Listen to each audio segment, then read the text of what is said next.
So in my last video I was testing out fire starters, the commercially available barbecue charcoal fire starters. And one of the things I discovered was this is a product that I hadn't seen before, something that I find, well at this point, quite interesting. It's a compressed wood, supposed to be environmentally responsibly sourced wood fibers, and it burnt very well. In fact, it was the winner of the test. Winner in terms of duration. Now, duration is not the only thing that makes a good fire starter. We know also that it has to have an intensity of flame. It also has to be able to start easily, and start maybe after it's been made wet.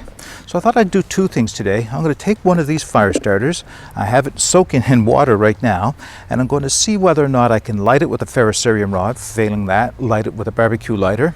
If not, I'm still going to continue with the test using just a dry one to see if I can boil 2 cups of water with it, because it did burn very cleanly. Now, having said that, something I failed to mention in my last video, I think is worth mentioning, is that the ZIP BBQ lighters, the ones that come in the little plastic bags, and they're soaked in kerosene, if they develop an air leak, or if you take it out of the package, they start to shrink and they start to shrivel up and they lose their viability. They won't burn very well.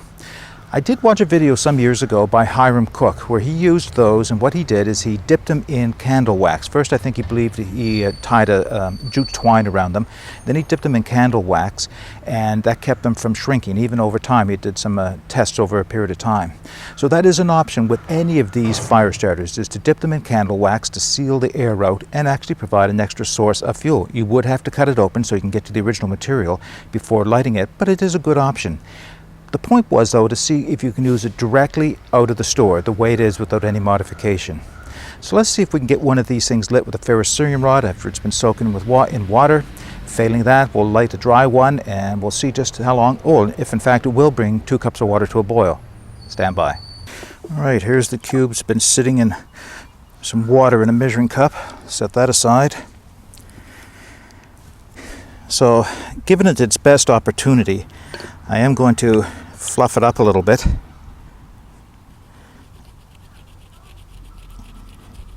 It is quite wet. Yeah, but you know, it only appears to be wet on the surface. Oh no, it's still a little wet in the center. See if I can get that started with the ferrocerium rod.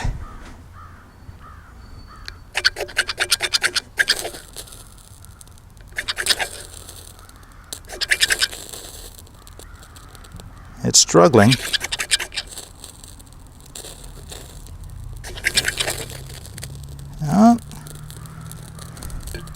Oh, it's going.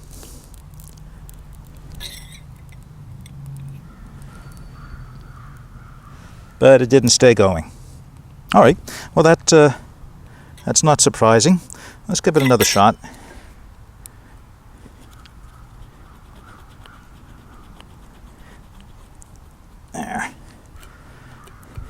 I do have another thought if this doesn't work, and that is to break it open, get at the inside.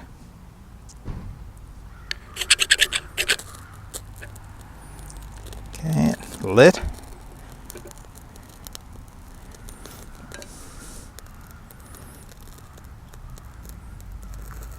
Alright, that looks like it might just actually stay lit. Hard to tell.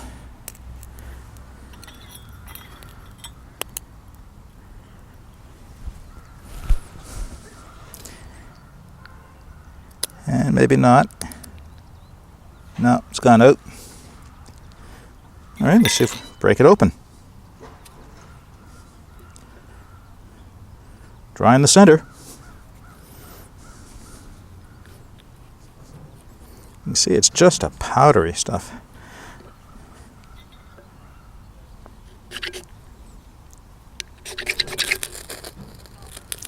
Okay, that lit up readily.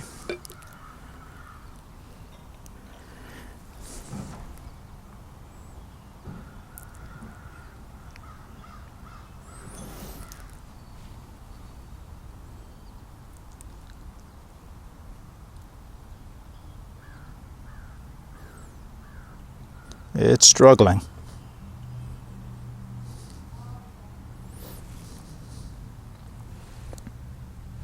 And that didn't stay lit. No. Oh, there we go. Maybe it did.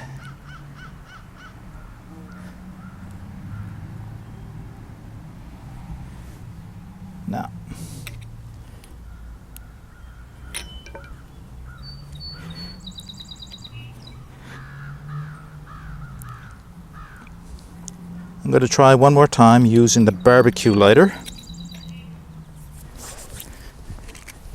Give it a little bit more of an extended duration flame.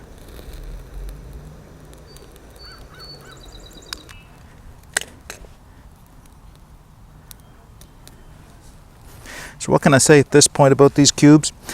They're not waterproof.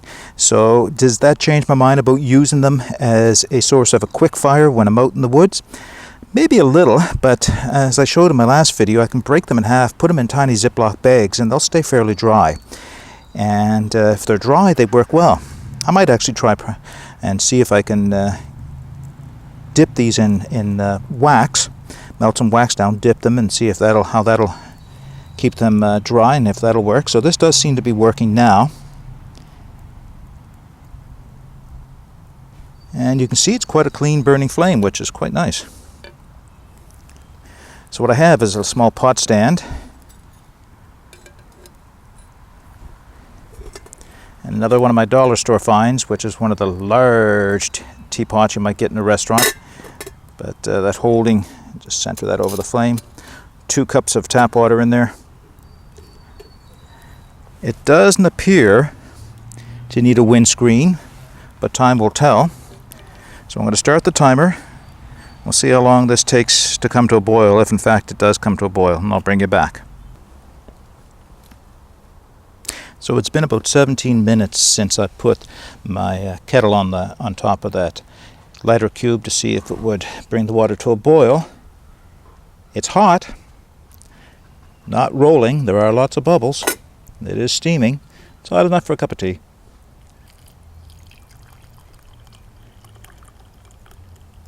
Yeah, a cup of tea, all right, if I had clean water. The cubes are still burning down there, but they're not producing the heat that they were when they first started in the flame. So, would I call this a successful test? No, I don't think so. But that's not everything. Let's close up with a few comments.